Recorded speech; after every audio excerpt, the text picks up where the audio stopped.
So, Jim, as we sit here on Monday, the 22nd of Who's May, sitting? Who you're sitting? I You're am. lazing around. I'm standing up. I'm ready to go. You're G'd up, you're ready. Do you know who else is G'd up? CM Punk is G'd up. He's ready to come back to work, and it just doesn't seem to be happening. I mean, you've obviously talked about this on the experience ad nauseum, but I mean, we're 2 days away from Tony Khan having to pluck out of his ass where the first collision's going to be.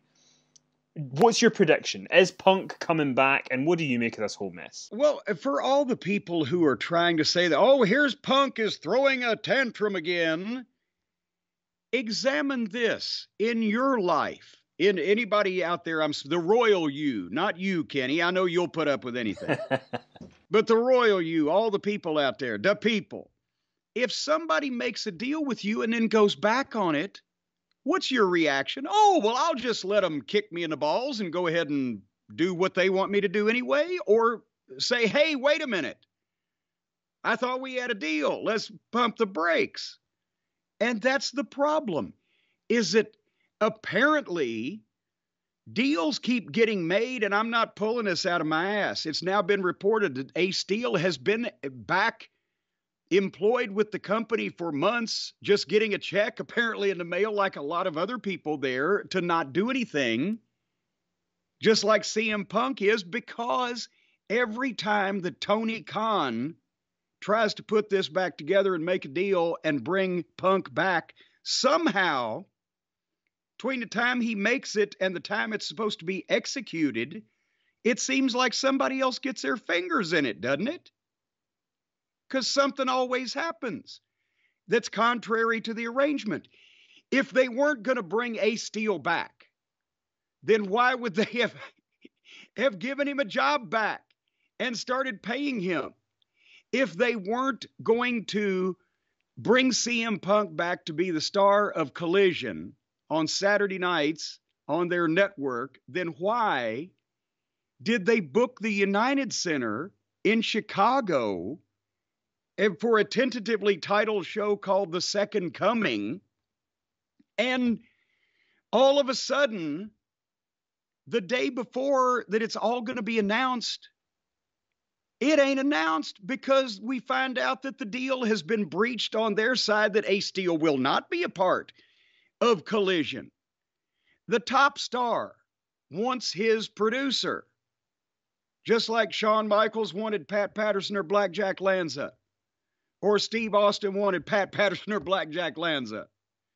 Or then in more modern times, the names have changed, but that's not unusual in the wrestling business. So it seems like this deal was put together, and then suddenly, the day before that it's all supposed to be announced, Punk finds out that the deal has been changed, and they expect him to just go through with it on his part, even though they're not on theirs. Kenny, is that fair?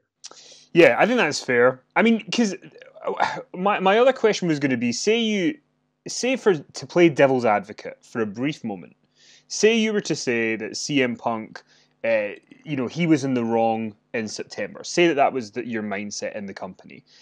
But he is the guy who has drawn the biggest ratings for them, made the biggest buy rates for them. So it would seem like he has to come back. Now they're doing this second show. He's going to be the star of it. If this doesn't go through on Wednesday, if for some reason they can't make the deal work, does that make the Collision show a kind of dead in the water project from the start? Well, for one thing, they couldn't announce the date, or not the date, but they couldn't announce the place of the debut episode. They announced the preview, or the following 5 weeks, and from what I understand, tickets have gone on sale, and they are literally limping out the door because the press release that was to feature CM Punk plus Samoa Joe and Thunder Rosa and all the other names that were mentioned, they took the big one out of there. I'm not downgrading Samoa Joe, Thunder Rosa, anybody else involved in that press release, but they are names that have either been absent from Ring of Honor television, or Ring of Honor, AEW television, or in Ring of Honor, which is not on television, or absent completely, out injured, whatever the case. Nobody in that list has been featured as a star. So people think, well, wait a minute. On Wednesday night, They're going to get, Plumber Moxley and the BBC, and they're going to get Jericho and his appreciators, and they're going to get Daniels, all these big stars. And over here, we're going to get Lee Moriarty or whatever. So again, they've shot themselves in the foot they had time. If they didn't want to put this deal together with Punk, if they weren't going to honor the deal that they did put together, then why didn't they just 3 months ago say, it, we're going to figure something else out? Instead, Tony puts a deal together again, is ready to announce it, and it falls apart because Tony's people can't keep their deals. Something keeps happening. And with Ace Steel, let me ask you this, Kenny. Mm-hmm. So whether you blame the Punk, whether you blame Punk or whether you blame the EVPs, Punk was in his dressing room.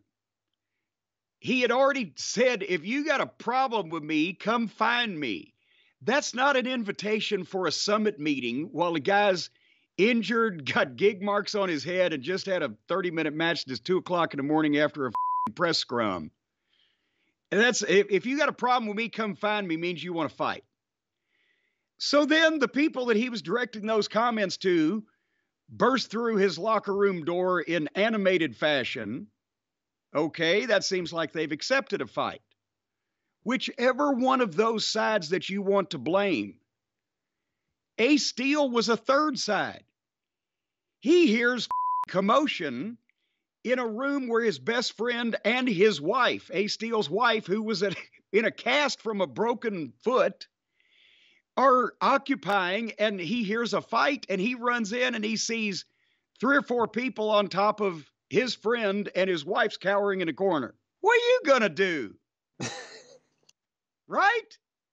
But he's the one that gets fired. You don't fire Punk, or you don't fire the EVPs, but you fire the guy that came into the goddamn chaos and tried to help the outnumbered individual. So what the this whole thing has been a cluster. There was no independent investigation. That was all from the start. And the same people that are apparently handling the legal wranglings to get Punk back and to potentially give Ace Steel a job again and to make everybody sing Kumbaya is the legal team, where one of the head legals was one of the people that rushed into the room. Can you say conflict of interest?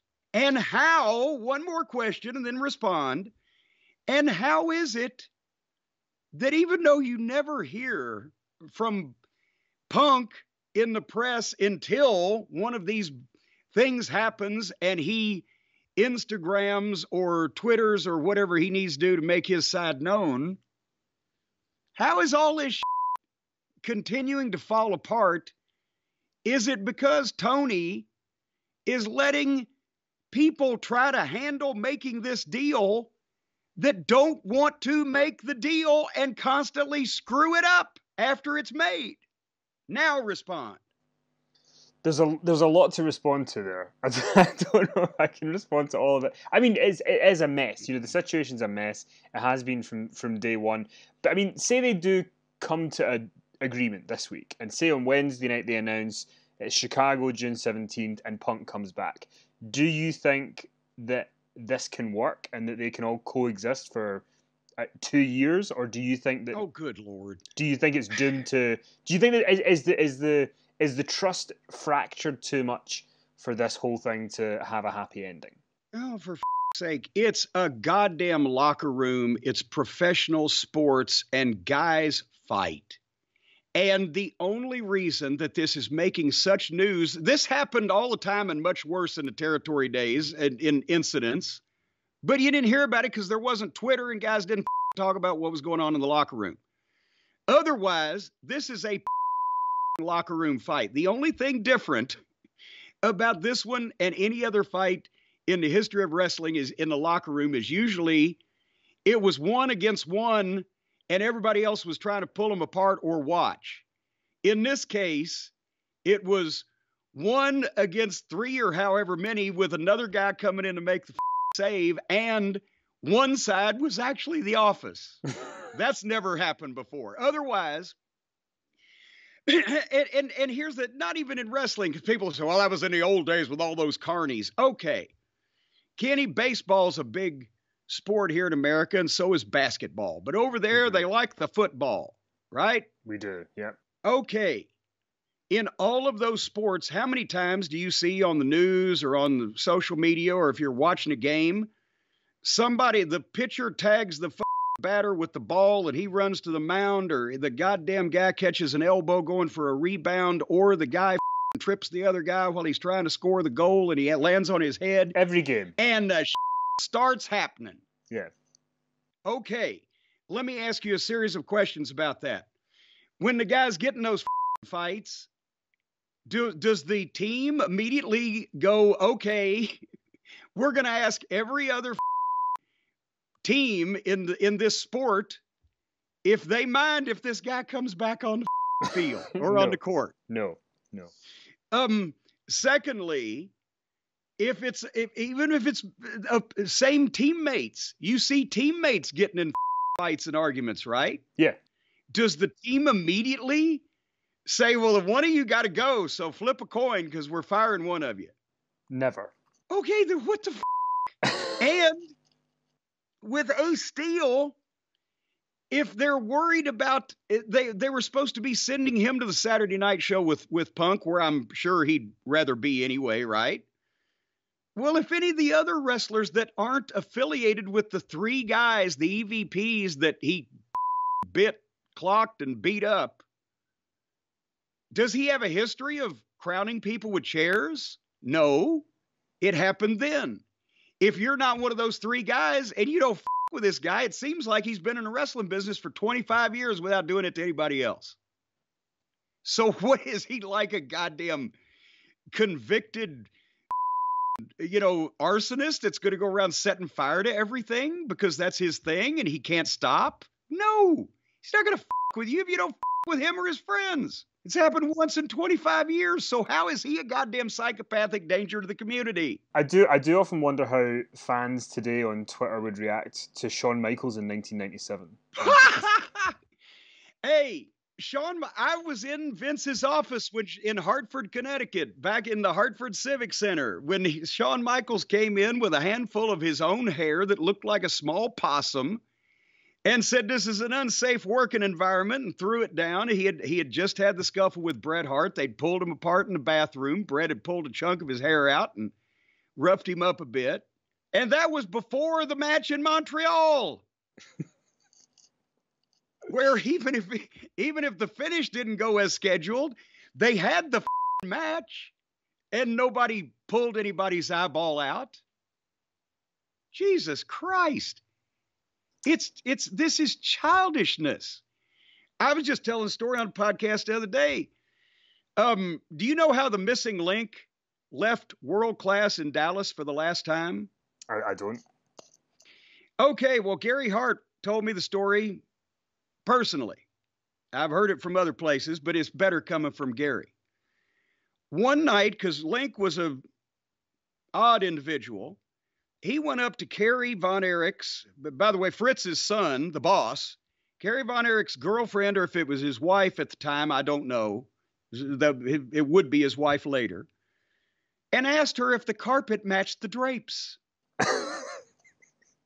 And so Gary's the booker, and he obviously hears about this, and he goes over to Link. And I like doing it, Gary. I can't do him, but as much as I can. But I can see Gary delivering this information. It's like, brother, don't talk about the brother's girl like that. What's the matter with you?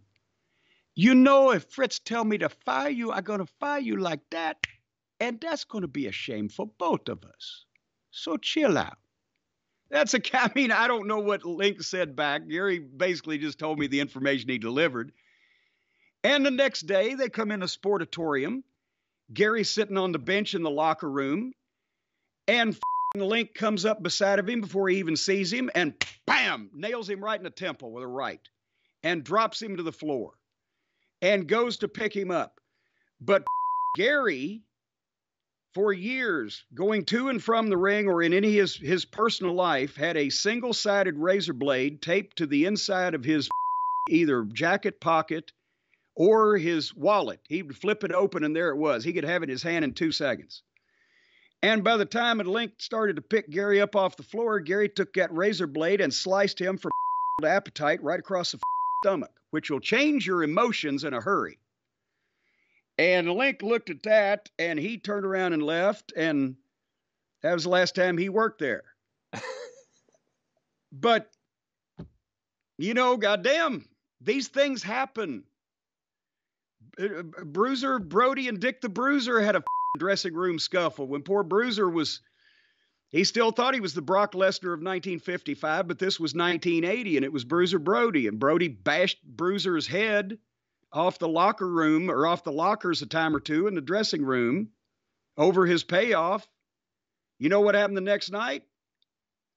Bruiser walked in with a check in between his fingers with his thumb cocked up like a gun and pointed it at Brody's head and gave him his check. God damn it. Jerry Jarrett.